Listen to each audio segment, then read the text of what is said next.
the climbing thing, actually, that sort of came from just, I guess, doing gigs, you know, in Australia. And we'd get on a festival gig and you'd sort of go, you'd be playing away and you'd look at the truss or something and you go, oh, I'll climb up and do a solo, you know. It's not like you'd sort of plan it, you just sort of, we would jam out a bit in the song and then to climb up that. Now it's, it's sort of become part of the thing, and sometimes when there's nothing to climb, it's sort of like, oh. Sometimes, you know, like I guess, you know, promoters and stuff like that and management and things, they get a little bit worried. Sometimes they're cool with it, you know. Sometimes, you know, particularly in the wind and rain and thunderstorms, they're like, maybe it's not a good idea today. Look, I've never had an interest in rock climbing or anything like that ever really before. I mean, like there was one time in school, we went on a school camp and we went abseiling and rappelling and stuff, and that was kind of fun. That was about the only experience I've ever had, and it was shit at that. The highest stage probably ever climbed, I think, would be, geez, it might have been Hellfest or it could have been Wacken.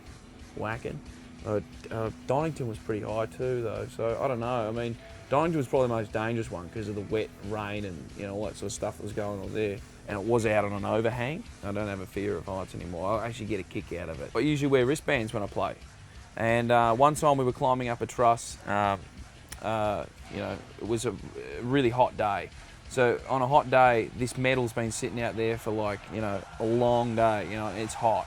Pull it over with your teeth, because you can't really use your hands, so you got to do that, and the guitar's there, and you sort of get up and then hang off and have the guitar neck hanging onto it while you play, because, you know, your legs are on it as well, and they're burning, you know, frying through your jeans. We've never really had any special gear or anything. It's just guts and stupidity, basically. We've been playing so long as a band now that, you know, the guys, when I'm up there and when they're playing, we all just play together anyway.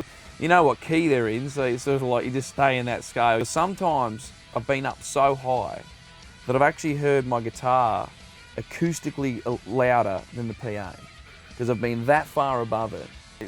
It's really disorienting, because you're like, I'm playing a rock and roll gig, yeah, I can hear my guitar louder acoustically than everything else going on, because you're so far, and then like a seagull might fly past.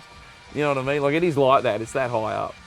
I think the best thing about getting up there so high and playing is just seeing all the people. Like, you get to see everybody in the festival, all the way out to the car park, you know what I mean? Like, there's, you know, people shagging in the car park. You see the other stages, you know, like, it's the best view, it's the best seat in the house, and then you get to rock out and play. It's great. And then you get to hold the guitar above your head and you see all those arms go up. It's just like, it's a real adrenaline fix.